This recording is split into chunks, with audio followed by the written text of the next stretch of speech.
regardless of where you stand politically, you've got to admit that Hunter Biden's situation is quite heart-wrenching. And I'm not really talking about the political implications, but I want you to think for a moment from the perspective of a parent, from the perspective of a father or of a mother. When you have a child that is completely kind of out of control. I don't want to get into all the conspiracy theories and all that stuff. I want to just discuss very briefly the pain of a parent with a child doing things that are not pleasing to them, right? So when you read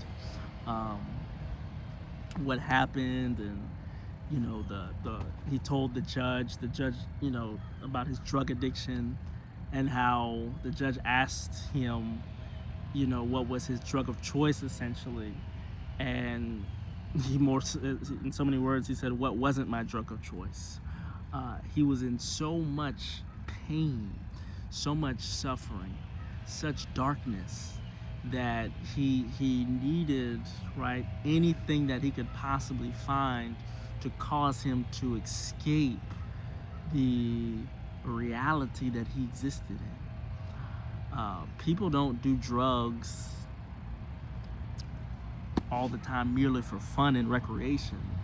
For some people, the recreation is the fact that you're escaping your present reality, you're escaping your present circumstances. How do you think a lot of people can be homeless for so long?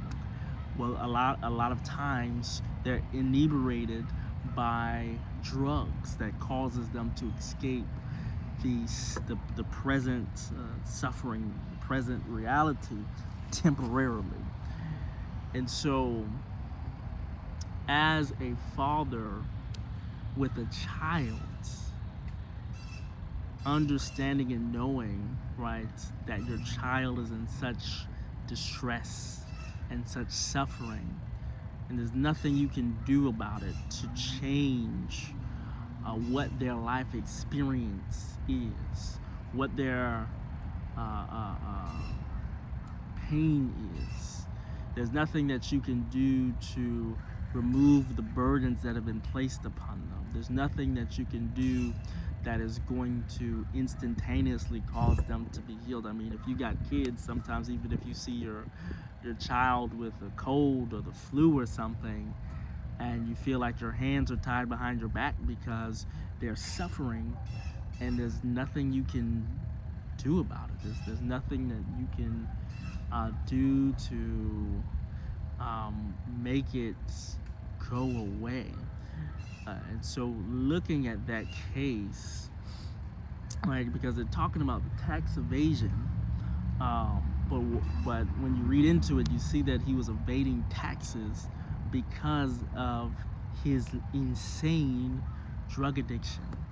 It cost him his marriage, it cost him his businesses and his business relationships.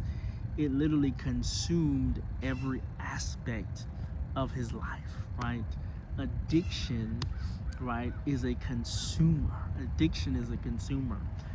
Anytime you begin to give your life over to something that consumes you, if you give it an inch, it's going to take a mile. Addiction is not something that is just some easy thing, but it literally, chemically, biologically, right, you begin to change how your body actually functions, right? Some drugs, if you get off of them, your body goes through a withdrawal process that is of extreme suffering, right? So that your body needs to go back to it just to have normal function. So it's a cycle. Somebody might want to get off of what they're using, but they can't handle the withdrawal process. And we judge them and we mock them, and we say it should be this and we say it should be that. But you have to understand that when you've changed your body's literal chemistry, your literal chemical nature on the inside, that is not an easy thing to mitigate and to handle.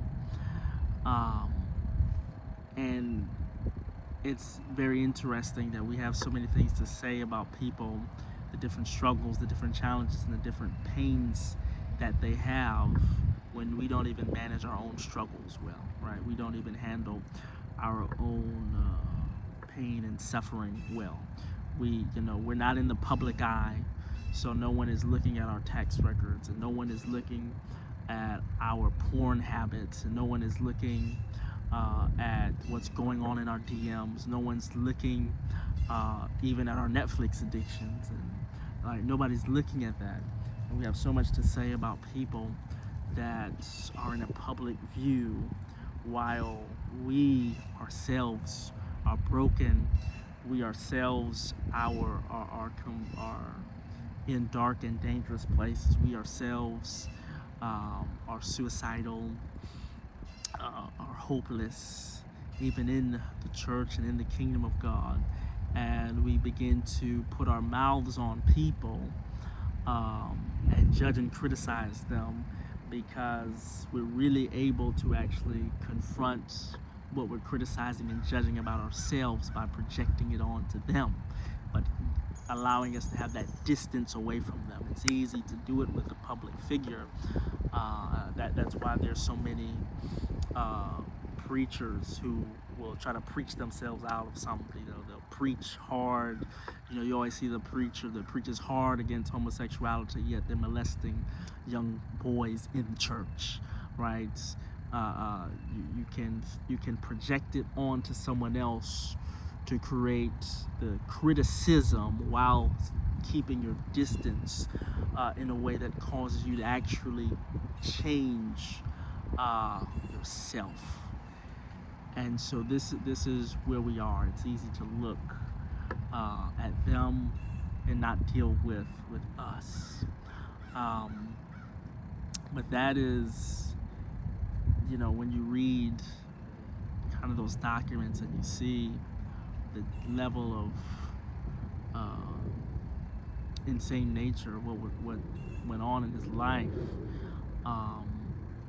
and the side effects, it really should cause all of us to humble ourselves. And from what I understand, what caused him to go back into that lifestyle was the death of his brother, Bo.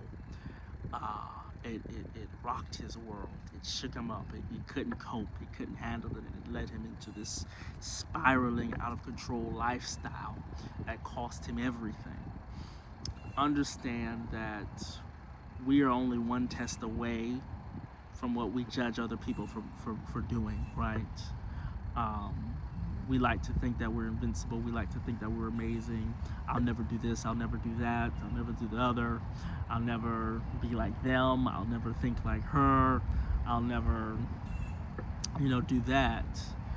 But you just haven't faced a test that caused you to go in that direction. And had it not been for the grace of God to cover you and keep you away from that trial that causes you to go outside of the present makeup of your character, right? You'd be there. Peter said that he would never deny the Lord to his face, and then he denied the Lord in his face.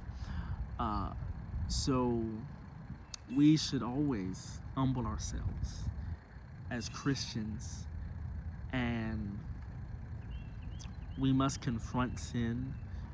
Wrong is wrong, evil is evil, but we must be careful that we're not being as judgmental as the world is, right? We should not be the sources of judgment. We should not be the sources of gossip. We should not be the sources that make a bad situation worse. We should be the sources of redemption, recovery, reconciliation, recuperation, restoration. All your good R words again. We should be the sources of where people are living again. They're walking with God again. They're thinking about God's grace again. They're accepting God's mercy again. We should be the people of mercy who advocate for mercy and not for judgment and destruction.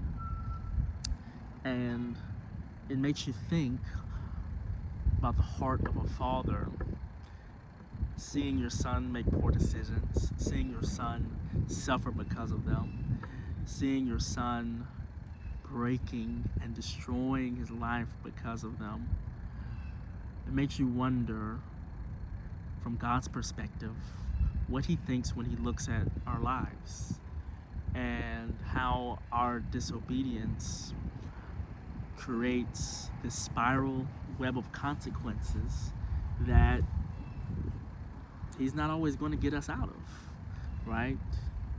He's not always going to wave the magic God scepter and remove the consequences from our poor actions just because he's God, right?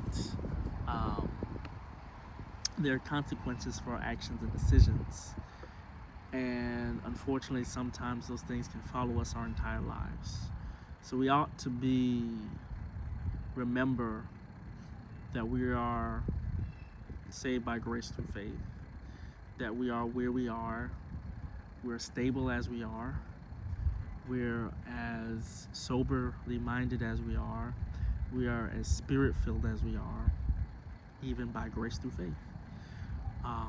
And we need to understand that if it was not for the hand of God, the preservation of the Lord, that we would not be where we are right now. And that if he withholds his hand but for a moment, we could be where we think that they are, if not worse.